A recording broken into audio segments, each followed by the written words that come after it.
Holy, this is the greatest show, Batman! Tiki here, and I am watching through Batman, the animated series, for the first time. And, folks, we're starting to wind down on this thing, man. We've gotten through a significant chunk of the new Batman adventures so far.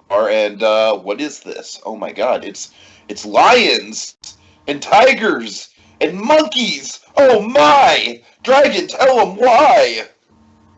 Well, you see, folks, long ago I made a vow to educate Tiki in the ways of Batman the Animated Series, serving as his spirit guide to Gotham in a way. Tonight we're talking Animal Act, which, oh boy, this is, Dragon, this absolutely does not fit into that canon I've been talking about and hyping up of, like, oh man, this is like a super deep, like, you know, it's not a perfect episode by any means, but there's a lot of substance here to chew into, you know, like a lot of interesting kind of social commentary. This is not one of those episodes, Dragon, but I still liked it. This one was just fun. I mean, that's the word I would use to describe it. It was fun. I feel like knowing that the next one is going to be, as you put it, the big Nightwing episode. This was a good kind of palate cleanser in terms of like, all right, let's set the stage for Nightwing. Let's set up some dynamics with Tim Drake, and obviously set up some a little bit of tension there with Bruce Wayne, although it's obviously going to come to a head next episode. But more importantly, Dragon, I really dug the circus aesthetic here. I really thought it was a nice change of pace. I mean, is this a perfect episode or even a great episode? No, not really, but you know, I had a good time with it. It feels like a nice kind of like middle tier solid episode, and sometimes there's nothing wrong with that. Yeah, so just to go through some of the credits here, so the director on this was the great Kurt Gaeta, who goes on the Batman Beyond fame big time, becomes one of the great Batman directors, starting in the realm of Superman, but for New Adventures, he did Sins of the Father, a big Tim Drake introduction episode, kind of queued up the big Nightwing mystery.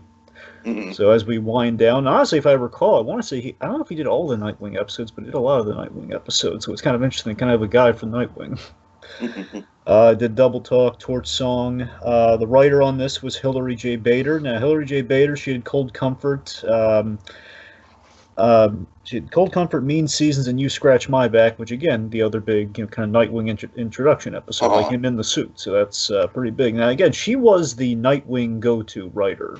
See, she did a lot of the comic book kind of tie-in stuff, which filled in the blanks of what happened to Nightwing. So she was absolutely like the person who kind of laid the groundwork for this is what we should do with Nightwing in the DCAU. So she's really big when it comes to Nightwing. So that definitely lent itself here.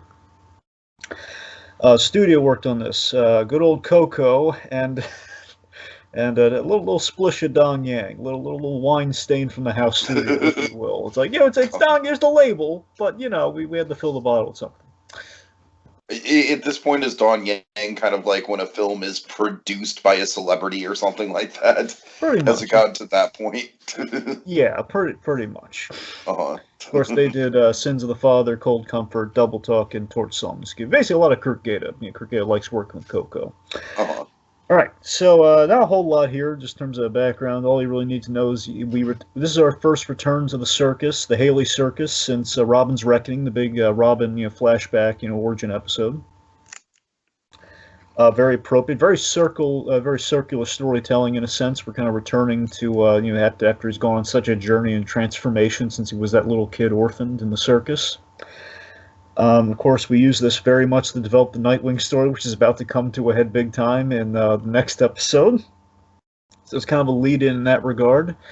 And now, last but not least, very interestingly, Bruce Timm really does not like this episode. Does he really? Huh. Yeah, this is one of his, not the least favorite. The least favorite, very smartly, is Terrible Trio of the whole, DC, AU. It's very, very. Oh, that was not good. Yeah. It lived up to its namesake, to say the least. But it's in like his top 5 least favorites in a sense, like his bottom 5. Wow. I mean, like I said, I think this is like mid-tier at worst for me.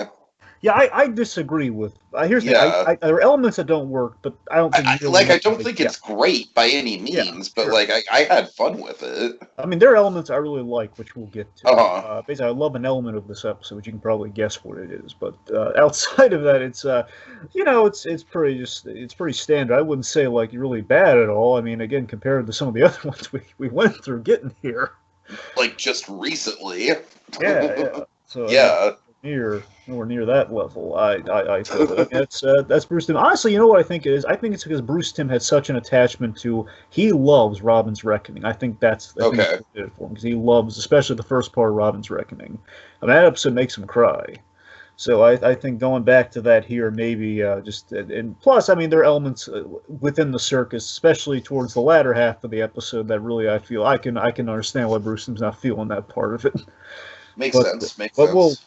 we'll break it down and see if there's any credence to that, I suppose. But anyway, so let's dive into the recap. Okay. All right, so we start with Batman and everyone's favorite sidekick, Tim Drake, up on the rooftops. Doing a little patrol, and then they are joined by Nightwing. And of course, the instant Nightwing is revealed on that rooftop, tension galore between Batman. Hey, it's a free rooftop, isn't it? His love, Nightwing plops down, Batman pulls the Batarang. It's like, yep. That tells you everything you need to know. That dynamic. I love how Tim Drake is kind of like, obviously we're going to get a lot of kind of like older brother dynamics here with Tim Drake and Nightwing. So it's pretty much like Batman being like, "You can't have my ward." That's going to be really big for the next one, by the way. The whole Tim Drake and Nightwing little brother, big brother dynamic. It's going to be huge. Uh-huh. So here it's a little squandered after Act 1, but sure. It's really big in the next episode. So file that away. So yeah, it's kind of nice seeing like kind of the two ex-partners and of course the younger generation or like the younger brother figure to Nightwing kind of in between the two, trying to like, come on, let's get along, guys. So Nightwing is throwing a lot of shade at Batman here. We're seeing how bad like things really are between Batman and Nightwing this episode. Really feel honestly, this is kind of the worst it's ever been between the two of them if you really look at it. No, it really is. Yeah. It's like, what? Hey, Nightwing, what are you doing here? Says this is the very jovial Robin. Of course, Nightwing said, "Oh, following a pattern of obsessive behavior instilled at me at a young age." Dragon, is it really hot outside right now? Because we need to find some shade. And of course, Batman coming back at him with, "You need to work on your stealth skills. I heard you coming half across the rooftop." Oh shit! So yeah, these two, man, it's like, if there was a crowd of people forming around them, they'd definitely be thinking that they were going to start fighting. They'd be egging on a fight right about now with all the tension going on. Oh yeah. Again, there's a whole thing I could tell you to will rock your world, but I can't quite tell you yet. Ooh, yet. Okay. Oh, wow. I mean, but I don't know when I'm going to tell you, but if I told you, it would rock your world. Okay. Okay, anyway. Anyway, so all these little secrets in your hand that could potentially just alter my reality, apparently, Dragon. Yep. All right, so that's a lot of power for one man to have. Yep, it's a gauntlet's worth. So, it says, good to see you, too. So, Robin interrupts by drawing their attention to this trench-coated figure who's climbing up a radio tower, which as Batman says, it's making. I don't believe someone's making repairs at this time of night. It's too late for repair work. Someone's up. So the thief is nabbing some circuitry, little circuitry from the tower. Of course, Batman shows up. All right, I love Batman trying to talk down the assailant here really nicely. All right, let's climb down nice and slow, and then bam, Batman gets hit. And for Batman, Batman's not just hit, because again, world's greatest detective, man, has been around. I mean, Batman doesn't just get hit necessarily, but he's hit by someone really strong and hit again. So this is a tough one. Yeah. Real tough on. So Batman's grappling for dear life. Meanwhile, Nightwing and Robin are in pursuit, like they're bowler wrapping the assailant, and then he breaks the line. What is this inhuman, a man of inhuman strength, one could say? Man in quotes. Jumps very agilely from rooftops, which then leads to Nightwing. He'd using his little glidey glide. He's gliding in pursuit with like the little wingsuit built in. Does a tackle, and then Tiki. We've kept this assailant in shadow. And we now reveal who the assailant is. Describe the assailant for me, would you? The suspect. Monkey. Could It's you a be monkey. technically an ape, but yes. Is that what you were searching for, Dragon? That reference? In part, yes. In part, I was a Monkey. 50-50 shot. I figured it was going to be that, or you're just going to go straight forward. But yes. So it's Well, Tim it is technically a gorilla, Yeah. but Tim Drake absolutely delivers the fucking Dennis Hopper King Koopa monkey. It's a monkey. So there's a moment where Nightwing just says Peaches, which is the second time we've heard Peaches uttered in a somewhat dramatic sense. We have Nightwing just like in a recognition of Peaches, and then of course way early one of our favorites with Birds of a Feather, Peach. Peach.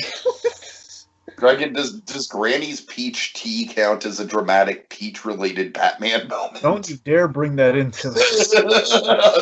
You know how much I frickin' hate that joke. I hate that moment so much. All right, fair enough.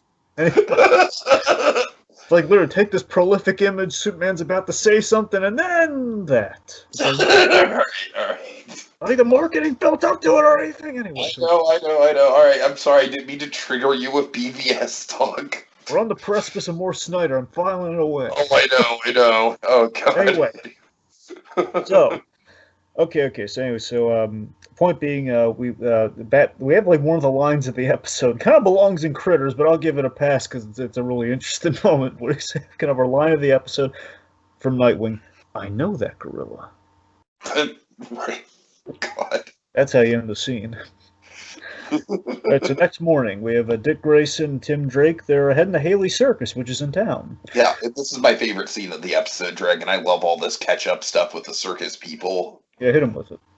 Yeah, so first of all, we have a very inconspicuous-looking clown dragon who's in no way, shape, or form going to come back later in any way.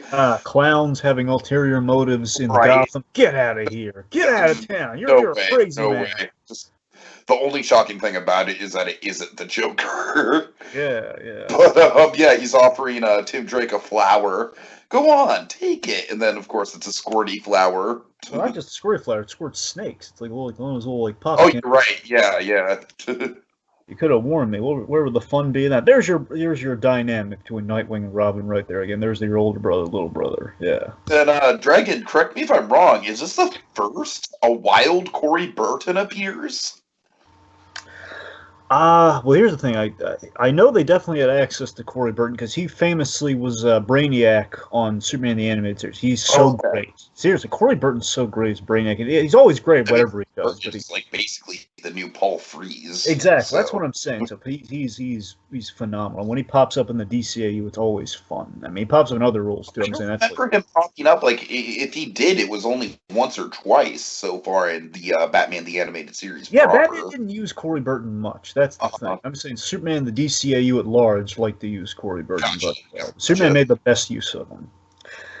But I mean, I imagine they probably, because again, remember they're doing these shows simultaneously. You have this Batman Beyond's in development. You have Superman and Batman all at the same time, so they probably kind of shared actors a lot. All right. Anyway, we're kind of. Hey, Dick Grayson, long time no see. So we have Bruno the Strong Man. This is a really fun depot. This is the thing, Bruce Timm, I'm sure, if he liked one element of the episode, it was this, because he loves this from Robin's Reckoning. The elephant. It's the elephant from Robin's Reckoning. It's Sitka. Not Sitka. Sitka. God. We have like the fat lady. We got the axe throwing couple. Hey, you finally gained a bit of weight. Then we have the kindly axe throwing couple with Connie and Pete.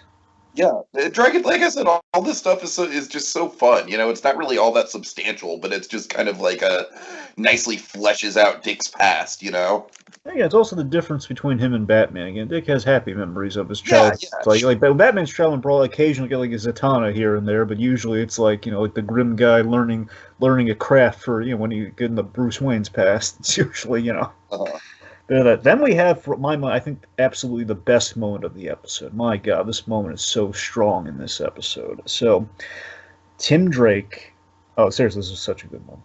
So Tim Drake remarks, "Man, this must have been such a cool place to grow up." Dick Grayson, they've now worked their way into the big top. Dick Grayson looks up at the new trapeze act. We have like a little throwback to kind of the Haley Circus theme. And it's like the way the music plays is really nice. And then we have this Dick Grayson with this Lauren Lester with this perfect delivery of "It was." Yeah, no, it's a perfect moment. Absolutely, it kind of sums up all the cool kind of like nostalgic ties that this episode has to his past. Yeah, but by the same token, never forgetting the tragedy. And I just Mhm. love that it's that perfect balance. Like the beauty of Dick Grayson as a character is, before Circus came to Gotham, there was a lot of joy. There was family. There was adventure Yeah, in the fun sense versus like punching people in the face sense. But of course all that got tainted by crime and tragedy. And of course now, what's so cool about this, and especially in contrast to Robin's Reckoning, this moment basically intimates that Dick Grayson's now given a new face of blame in Batman. He's now blaming Batman. Basically, he took the symbol of heroics and like of healing. We took the kind of the symbol of healing, which is Bruce Wayne took me, and he was kind of like the older brother I never had. He kind of somewhat of a father figure, the older brother father figure angle, and now it's been turned into this reminder of pain and the rift in the second family that took him in. Like he can't really go home again. It's like now all the fond feelings of Bruce Wayne are now turned to vitriol. It's really kind of sure. that moment all embodied in that little bit there. All right. So we see Peaches. Peaches. All right. So yeah, and then Dragon, the red herring of the episode appears. Would it be fair to say? Yes. All right, Miranda Kane. Ooh, Yes. I see what you did there. Yeah. So and again, this is a thing where I'm sure this is like one of the few things Bruce Timm I'm sure contributed to the episode where Robin's Reckoning he was really fervent about when you do the Flying Graysons you got to give them like the old Bob Kane outfits. Uh-huh. One of the few things we can give Bob Kane is that again the original Batman comics, the work and the designs that was him. Then a lot of ghostwriters and artists came in. You know what happens, but one of the few things. Flying Graysons, that outfit, and hence the whole, the Kane circus and the whole, well, not, the whole, the Kane family wild animal act of it all. Yes. So Miranda, she's a childhood friend of Dick Grayson's. They were kind of like circus families, kind of knew each other. Of course, she's completely like, just to prove that, just to visually show she's an animal trainer. She's always got like a snake boa around her. Because, Yeah, I like this character quite a bit, and I did think that they did a good job, kind of like, first of all, the whole idea that Batman's suspicious of her, great way to drive a wedge even further between Dick and Batman, especially because Batman ends up being wrong about it, even though, like, we as an audience are like, yeah, Batman is pointing out good points. She does have all the access to these animals, and Dick has not seen her in a long time. He doesn't really know what she's like. So that's honestly one of the things that impressed me the most about this episode, Dragon, is how they were able to kind of set up that little mystery. And for a while there, because I didn't go into this episode really, I mean, I'm sure you probably teased it up somewhat in the, in the intro, but I went into this episode, kind of like thinking of it less as a Mad Hatter episode and more as just like a fun circus episode, which at the end of the day, it really is, because the Mad Hatter, like, he pops up, he has his moment, but he's not really prominent throughout the episode. Right. All right. So, of course, her folks have moved to Sarasota. She's in charge of the act now, and of course, she kind of specifies, hey, no one touches the animals but her, for insurance premiums and so on and so forth. So let's see. Also, this is a bit that kind of struck me on the rewatch. I never considered because you see the kind of the circus guys, the guys who move the equipment, kind of the strong men who set up the circus. Well, I don't know I'm blanking on the terms. I guess the foreman of the circus or what have you, the crew guys, dressed in those striped shirts, just like Tony Zuko wore when Robin's parents were killed. Oh God, right? Or there's like maybe a bit of PTSD on this. I don't know. Anyway, so. Okay, so after this point being, it looks like a dead end. Like the gorilla is very docile, doesn't seem like it. Maybe he just had a mistake and he just got nostalgic. So Dick Grayson, he's getting nostalgic in his loft, in his really nice kind of CW loft. Right. He's looking through an album of photos. And, we see a picture, of the Flying Graysons. Then we have a picture of the Animal Act, which includes Sitka the Elephant Man. Which this really makes Yeah. sense too. By the way, it makes sense. And no wonder he was close to that elephant in that flashback, because he knew the girl who trained the animals. That kind of Right. makes sense. Right. Yeah. Yeah. Like it definitely does a good job of fleshing out the backstory for sure.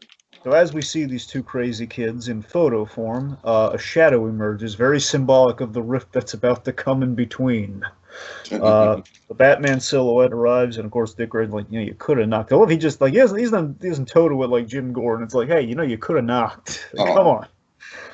And then yeah, Batman, he just pretty much cuts straight to the point, man. He knows that Dick,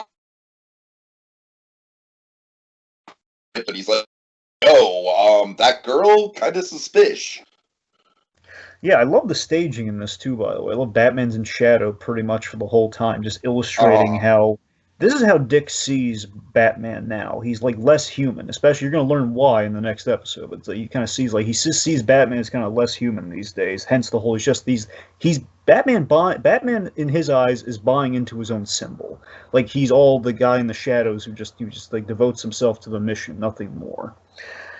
Nothing matters except the mission. Which, very interestingly, again, has kind of been around since one of my favorite episodes, since I Am the Night, where, Batman's really doubling down after he kind of lets Gordon down, and Dick Grayson's in the back here trying to cheer him up. So I think it's like the first time he kind of sees that Batman's kind of has a problem with his devotion to the mission. Like, if he screws up, he's really going to be a lost soul. So I just love, kind of got a glimpse. I just love how it all kind of works at the end of the day. Like that just kind of all strings together nicely. But yes, Batman's making a lot of excellent points in his detective work, and he's tracked the Haley Circus in their stops for 6 months, and every stop, it's there have been these inexplicable robberies of electronics and circuitry and everything, which does sound like a familiar MO. So I love you follow the breadcrumbs, you can kind of put it together.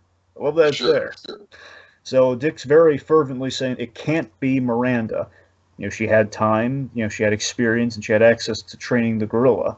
Dick Grayson saying, I know her. And then you just have this Batman coming with that cold logic. Like you said, Tiki, you knew her a long time ago.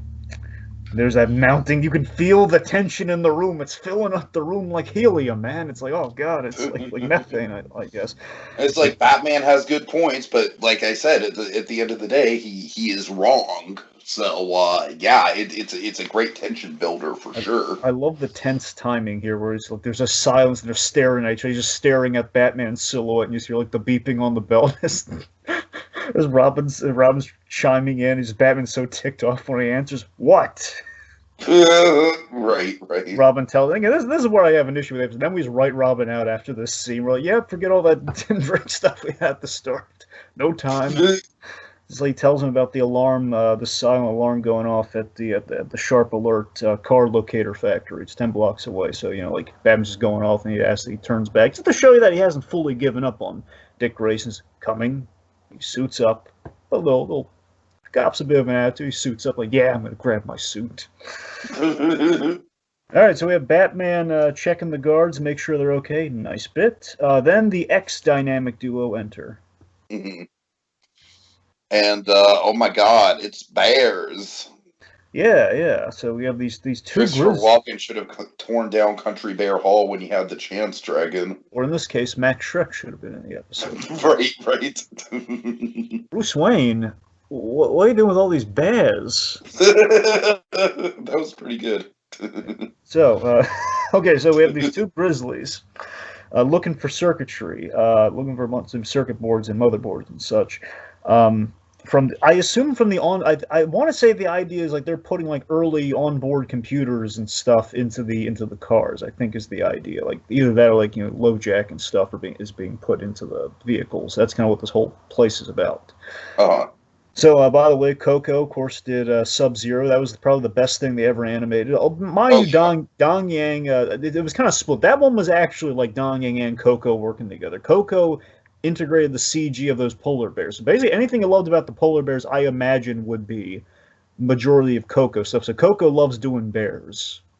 So gotcha. Yeah, grizzly bears now. Okay, so there's no bears in San Francisco. I'm sorry. For some reason, I'm just into my Disney bear references this evening. Right. I want to quote The Office about the bear thing, but that would go over our head. So let's just anyway. Yeah, it would. All right. Okay. So let's see. Dick saying you take the brown one. I'll take the other brown one. So yeah, we have some action here, a little fighty fight. Nightwing's. This is a really fun bit though. Nightwing kicks a barrel at one, and the bear balances itself. So this intimates circus bear. It fits the pattern. Right. So Batman flips on top of like this elevating platform for the car. Batman then pins a bear with it, which is awesome. He's like brings the platform down just to pin it. Then we pull a move from Sub-Zero where Batman's using the fire hose to kind of slow the bear down. So Nightwing saves Batman with the forklift, pinning the other bear against the wall. Very non-lethally. We're all good here. PETA, if you're listening, animated PETA. God. So the subsidiary of PETA, animated PETA. So Batman sticks a fire hose on him, Dragon. That's not humane. How dare he? Okay, so point being, the bears are dealt with, but there are a lot of questions. So meanwhile, aftermath. So I believe next morning or so, Bullock. Hey, Bullock's in the episode. Bullock. Yeah, Bullock has a small but pretty fun role. Yeah, so Bullock basically accompanies the bears their return to turn to the circus and their trainer Miranda, and he basically uses... I would like to see that drive, Dragon. Yeah. Just Bullock driving with the bears. That or just how he rounded them up into the van. That just sounds like a fun standalone episode. I just want to hear Bullock's wacky day rounding up the bears.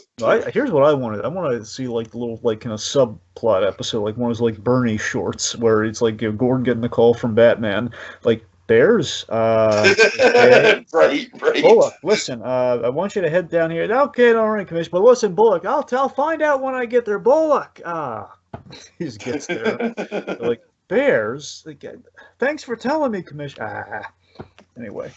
All right. So Bullock is, basically saying to Miranda, oh, you better lock that cage tight because we got enough crime in the city going on without having to deal with Yogi and Boo Boo too. So she has no idea how they got out, and Bullock's gonna be back in the morning for to fill up a police report, and she better have more answers than I don't know. And then, gee, what do you know, Dragon? That clown at the beginning that was not suspicious at all is back doing very non-suspicious things. Yeah, it's like leaning, sitting on Bullock's car, and then okay, I ain't laughing, Clarabelle, get off the car. And then it's basically doing the old mirror kind of miming gag, which is mimicking Bullock and making fun of him. And of course, Bullock tries to go after him to no avail. And of course, we have the great line, very natural line in Gotham, and many people have uttered, "I hate clowns." Yep.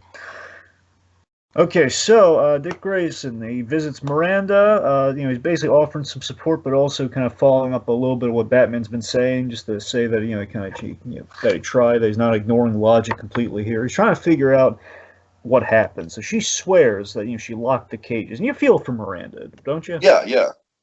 Someone's messing with their animals. And she's got to get to the bottom of who. So meanwhile, back at the loft, we have a bat entrance. Oh God. To Dick Grayson's dismay. I should really set an alarm. Yep. So Batman shows he pulled the security footage, and he shows it to Nightwing, and basically the security footage reveals these bears pulled a very calculated heist, and these aren't just smart bears. These are bears entering a code in the little keypad. They didn't rip off the doors or anything. These bears. They're not country bears. They're like Wall Street bears. Yes. Yes. Yeah, they were funny bears to be Fozzies. Oh, God. So, I guess maybe not that funny, but somewhat funny. Okay. So, they've entered the code on the keypad, which you saw in the previous scene, too. Like, the keypad saying, hey, okay to enter, or something along those lines. It's really a nice little detail they kind of built in there. All right. So, we go back to the circus. We reveal the clown. Bum, bum, bum. Honk, honk. The clown has a very familiar voice, and that voice is of the Mad Hatter. It's good old Roddy McDowell. Mad Hatter has been recovering the circuitry that the bears kind of have on their persons from said heist, but he is caught by Miranda. What a twist! And yeah, Dragon, I do like the way that this was built up. You know, I do like how inconspicuous he was, just kind of like, you know, like I barely even suspected this clown. This clown seemed to be just kind of like a troll throughout the episode before this reveal. So I think they did a good job with it. Yeah, the clever thing about this episode, and again, I'm not saying this necessarily as a full-on kind of excuse, but if you look at it just as the episode, kind of separated from things, the Mad Hatter, if you look at the Mad Hatter's revamp in this episode if you don't remember him from Over the Edge, because he has like a very blink and you miss it, like, oh, there's the Mad Hatter. Like he's there and he has like a line behind you. But if you forget, oh yeah, the Mad Hatter got a redesign, and it's like, okay, who's this clown? Like, oh my god, no wonder I didn't think it was the Mad Hatter. It looks completely different. Sure. So it kind of the revamp kind of played into things there. Yeah, it's nice. It's clever. But again, I love when you think about all the circuitry and everything. It does fit his MO very much so. And if you think back to the first Mad Hatter episode, remember, before he used those mind control chips on people, he used it on mice to do a little tea party. Sure. So using it on animals. Okay. Yeah, but I like the general idea that he's literally just been pulling this all up under our noses, including the audience's noses. Like he's just been kind of like right there. Yeah. There's a really annoying animation error if you look, and they weren't able to clean it up when they did the Blu-ray and everything. It's still there. When he reveals himself as the Mad Hatter, his hair shifts colors. It was like the wrong colors when he removes. Yeah, I kind of noticed that. Yeah, like he removes like a white, like dirty blondish wig, and then he reveals like the red hair, which actually supposed to be the other way around. Like for a moment, he was 66 Mad Hatter for a brief moment. Right. Okay, so yes, we revealed the Mad Hatter. He then turns her own snake on her, which that's a clever setup too. She's always carrying the snake around, but if he can control the animals, Snake is now binding her, so she's done for. Okay, so Batman and Nightwing arrive. Again, we wrote Robin completely out of the episode for the third act. Again. I mean, he has a good payoff at the end, so I don't completely mind. Well, we might disagree on that. All right, fair enough. Anyway. So again, she's probably in her trailer. They hear a scream, but that way's good too.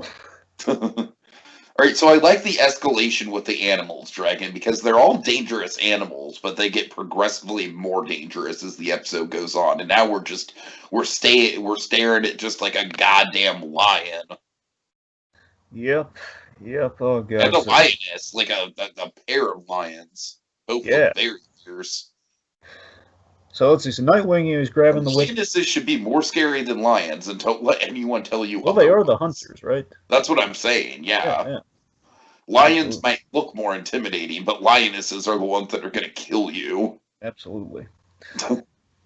So let's see. So Nightwing. So Miranda is trapped in a lion's cage with said lions. That basically they won't listen to her at all. Batman picks the lock. They get in there. Nightwing's grabbing the whip and he's he's saving Miranda. Batman then hog ties. Back, Jumper! Get back!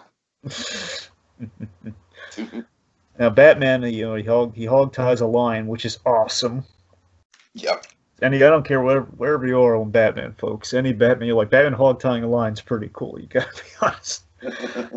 So let's see. So Batman then plays Lion. It gets even better. Batman plays Lion Tamer for a second. He's got the chair and the whip as they're shutting the cage.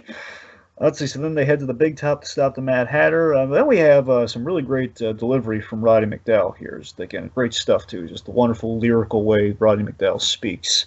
I hope you'll excuse me if I don't tip my hat. It's a great Mad Hatter line, man. So I was never, just to speak to the redesign maybe, I know I think we mentioned it on Over the Edge, just to briefly recap it, when this is like the main Mad Hatter episode doesn't really appear that much after this, really. Yeah, I was never crazy about the revamp. I mean, yes, it is closer to the comics, so it's not a bad revamp. Yeah, that's the one thing I do like about it. I just don't think the actual design stands out as much. Yeah, that's the thing. He's like tiny too, right? Compared to his original design. That's probably the main issue I have with it. Yeah, it's the main thing. That and they made him look a little bit creepier. But I mean, that's the thing. It's like he does look closer to what he's been in the comics. So it's a solid revamp. It's just I like the idea that the original Mad Hatter, he was an average man who went mad, and just like he's again, it's like the Poison Ivy thing. I love that it's a regular person who's gone off their rocker and they're donning this costume to represent what they feel on the inside. Sure. So he kind of takes away, and we're like, okay, so he looks like he just stepped out of the page from Alice in Wonderland. I Yeah, mean, it exactly. works, but Yeah, it's just, yeah. it's not exactly it's not as grounded as it originally was. Anyway, okay, so the idea essentially is that Mad Hatter is further perfected his mind control technology. So he doesn't need to put devices necessarily on the animals. He can. It seems like he might be able to control the animals just with the hat.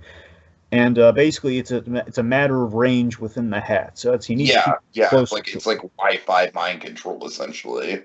Yeah. Now he did put like smaller devices on the circus performers, mind you. But again, people are different than animals, I guess. So let's see. So it's a matter of proximity, which basically he's lured Batman, Nightwing into a trap with like, all these circus performers laying in wait to take out Batman. A little Killing Joke style, like Batman fighting the circus performers.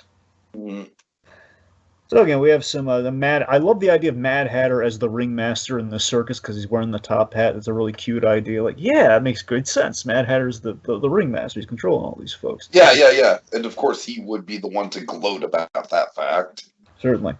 So we have stuff like Batman versus the Strong Man. Nightwing. He has to kick poor Miranda. Sorry, he's Bob Jack. Let's see. Nightwing uses the whip to stop the tomahawks from the axe throwers, which is really cool.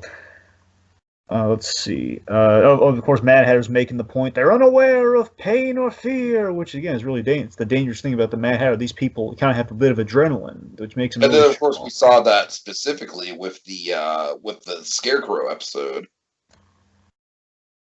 Yes. Yeah. Exactly. We've seen like how dangerous that can be in a person for sure. Yeah.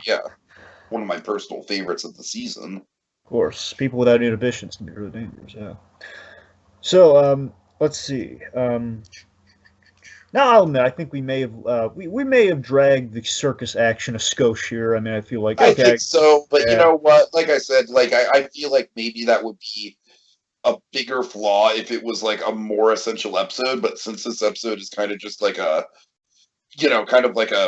transition episode anyways, I don't really mind it being imperfect in terms of pacing. Of course. All right, so let's see. So let's see. Okay, so Nightwing, he forms like a makeshift staff, with this pole that just broke. You see Nightwing. This is a really cool idea. Nightwing getting to use his acrobatic skills in the arena where his parents trained him in doing that said acrobatics. That's really nice. Batman, he grabs the sword swallower's sword. We have Batman. He's I love that Batman's like dodging the fire eater. I don't know if he's a fire eater or a fire breather. I guess because he's shooting the fire, but I don't know, like one of the fire acts. And basically he dodges it, so it sets the Mad Hatter's hat on fire, which is really cool. I gotta admit, there's a really lame line in this scene, like a really lame line where it's like, so as the fire eater, the flamethrower guys coming out, just spare some jam with you. Spare some jam with your toast. Would you like some jam with your toast, Batman? Oh God, that is a really lame line. It's just like, oh come on, Mad Hatter. All the lines you could have had. Like, all right, well, you know what, Dragon? I just to get into my territory here, I had like Nintendo does these press conferences. I swear I'm going somewhere with this, and they had a really really bad looking game. That was announced for the Switch, and one of the big selling points was one of your allies could be a horse. Now that sounds pretty darn good. And I died a little inside, Dragon. Sometimes those sort of puns, like, folks, we should just start a PSA here. Don't hurt people with bad puns. The more you know. Unless you're the punster. All right, yeah. Anyways. All right. So let's see. So the Mad Hatter flees. His hat caught a little bit on fire. Everyone's kind of momentarily kind of shook. Then, of course, they're kind of netted, so they can kind of stop the onslaught. So Mad Hatter flees. He's about to free Peaches, which will arm him with a gorilla at his disposal, which is not good. Nightwing then whips the hat off. I have this great line like, "Hey, you should take your hat off." Haven't you heard this?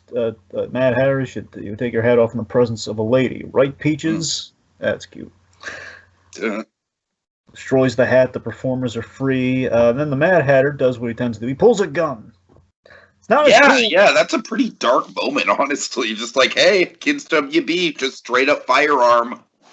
My favorite one of my all-time favorite action bits with the Mad Hatter was in the Worryman episode where he has like a tiny gun concealed in a spring in his hat. So if he ever needs it, it'll pop out. I love how the Mad Hatter, he's like one of the few villains where it's like he doesn't use a Tommy gun. He uses like just a straight up handgun, which I think makes it more scary.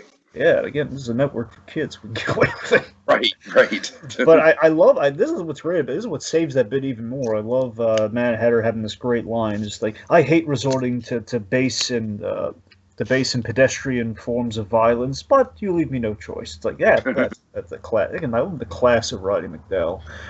So Batman throws a batarang. Now the gun's out. Batman throws a batarang, disarms them. Yeah, that's what it's all about. He throws always disarm the bad guys and they pull a handgun. Yeah, anti-gun Batman. That's my guy. All right. So then Peaches is then set free because he was unlocking the lock before they got there. So Peaches opens the cage and then jumps on the Mad Hatter, which basically, I mean, in real life would be breaking a lot of bones, but causing a lot of real life panic. Get her off! Get her off!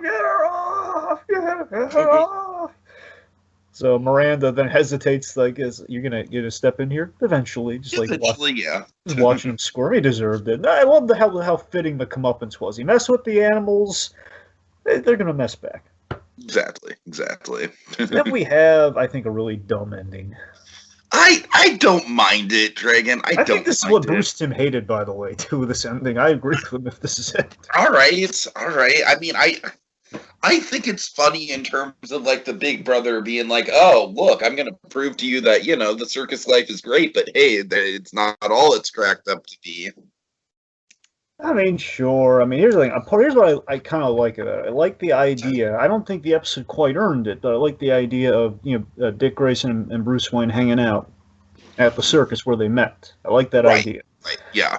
It's just kind of like we kind of took that and we kind of made it just kind of like kind of a cheap joke at the end to me. Yeah, you're not. It is a cheap joke. You're not wrong about that. But and it's like, Tim wanted to see what. Like I said, I think this episode is kind of full of cheap jokes, so I don't really mind it. I don't know. I mean, it's like we kind of. Well, anyway, so Tim Drake, he wanted to see what circus life was all about. It's basically Dick arranged for him to spend a week with Miranda, and Bruce Wayne's thinking like, oh, what? So he can train animals? Not exactly. He's stuck with cleaning cages. It's kind of a gross gag. It's like it's like that's like the one moment I disliked from Big Fish. Let's take that moment and put that back. All right. And then it's just like I miss Dick saying, "Oh, I miss it." It's like, what? Show business. Oh God, he loves. Which I feel like that was a nice sentiment. It is in terms of Dick's character. Yeah. I don't know. All right. Okay, so final thoughts on my end, Dragon. I mean, it's not up there with some of the more provocative episodes of season 4, to be sure, but I do like it quite a bit. I think Bruce Timm, I love you, man, but there's a lot worse episodes than this one. That's all I'm gonna say. I don't want to question your judgment, but it's like I've had a way worse time with other episodes, like recently even. So, but yeah, I quite enjoyed this one. It's definitely a light, kind of fluffy filler in a good way, I would say, Dragon. Not necessarily filler, because it does pad out the Batman Bruce, the Bruce and Nightwing relationship a little bit, but it just feels like a little bit of a breeze of an episode. There's nothing like too deep or complex or emotionally dramatic that happens, but it's just a nice, fun time. Yeah. Again, I love Dick Grayson, re-exploring, being reunited with the circus roots and kind of using that as a means of paralleling Robin's wrecking. So I love revisiting all that. I think we did that really well, especially with that moment I said earlier. And I like taking the Batman, kind of the Batman-Robin relationship and showing it in contrast to to what it was and what it has now become. So that's really interesting. I think it works. Going back to it after all this time, it's like it works even better as a lead into Old Wounds. That I really appreciate about it. That's what I really took away from it. And I agree. It's not it's not a top 10 by any stretch, but it's again, there are elements I really love about it. It's Unfortunately, again, it feels like Tim Drake kind of gets, he kind of gets shoehorned into the circus thing at the end, and we we get a little bit of padding on the fight. I think maybe we botched like the very end of it. It's not, it's not the worst thing ever, but it's like we literally, it's a literal crap ending, literal. Come on, and it's a shame because it's such a great Nightwing episode, and that's the thing. It's Hillary J. Bader's strength absolutely seems to be writing the Nightwing stuff. It's just a shame we had this history of the Nightwing episodes. I'm not saying this one is necessarily in that zone. I'm just saying, kind of per the Bruce Snow of it all. It's like, like we've had like the You Scratch My Back, excellent Nightwing episode, but the Catwoman stuff a little too Mrs. Robinson. It's that definitely threw me off of that episode, to be sure. It's usually it's a great Nightwing episode, but I mean this one has less that problem, so it's very much an improvement. So this definitely, again, it's kind of a good marshmallowy kind of center of an episode. It's nice. All right. Cue us up for the next one, Dragon. It's a big one. Dynamic duo no more. Flashbacks to festering old wounds. Batman going too far. Will Tim Drake finally learn why the boy wonder flies solo? Will broken wings mend in time? Tune in next time to find out. Same animated bat time, same animated bat place. On the next episode of the Animated Batcave with Old Wounds. Peaches? Down, Jamba! Down!